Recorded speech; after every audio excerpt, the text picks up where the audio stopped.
và trình nghiệp số của mình bồn ngọc nía vàថ្ងៃនេះថ្ងៃទី24បងប្អូនបាទ24ខែ4 2025បងប្អូនឥឡូវយើងចាប់ផ្ដើមបោះថ្មបញ្ចូលហើយបងប្អូនបាទព្រោះបានភ្លៀងមិនសល់មិញបានសមមិញភ្លៀងមកប្រាវរៀងក្រាន់បាដែរបាទរៀងក្រាន់បាហើយយើងដាក់ទឹកមុនហ្នឹងបានមួយថ្ងៃហើយបងប្អូនបាទមួយថ្ងៃហើយព្រោះដីនេះព្រោះដីខ្សាច់សុតបងប្អូនបាទដីខ្សាច់សុតដីខ្សាច់ស្រែអញ្ចឹងហាប់លឿនបាទហាប់លឿនហើយយើងដាក់ទឹកឡើង2សា3សាបងប្អូនបាទទឹកភ្លៀងផងឥឡូវនេះវាមើលឃើញថាគិតថាហាប់ល្អហើយបងប្អូនហាប់ល្អហើយយើងចាប់ផ្ដើមបោះថ្មបញ្ចូលបាទបោះថ្មបញ្ចូលហើយយើងដាក់ទឹកបុកបង្ហាប់វាបងប្អូនបាទដាក់ទឹកបុកបង្ហាប់វា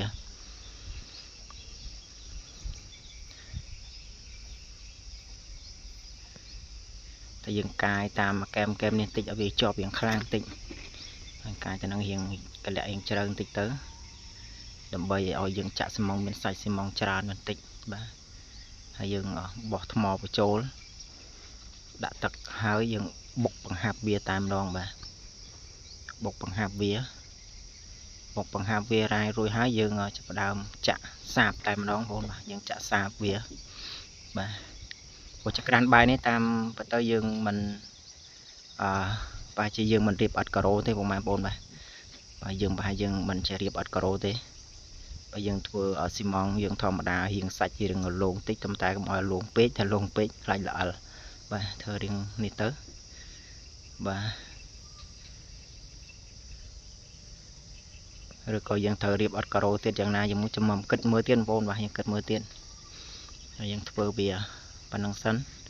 ចាក់សាបចាក់ឲ្យហើយរួចហើយចាំយើងគិតគូទៀតយើងត្រូវរៀបអត់ការ៉ូឬមិនរៀបអត់ការ៉ូបើយើងនៅបន្ទប់ទឹកយើងរៀបឲ្យអត់ការ៉ូពុកម៉ែបងប្អូនមកបន្ទប់ទឹកយើងរៀបអត់ការ៉ូមកតែយើងបាចចក្រានបាយនេះកន្លែងឃ្លាំងដាក់អីវ៉ាន់នេះយើងមិនចាំបាច់រៀបអត់ការ៉ូទេបងទៅបាទយើងរៀបក៏វាស្អាតវាល្អដែរតែក៏វាចោះលួយដែរអញ្ចឹងណាហ្នឹងហើយយើងចាំមើលតាមនឹងទៅទៀតបងប្អូនបាទយើងត្រូវធ្វើយ៉ាងម៉េចតទៀត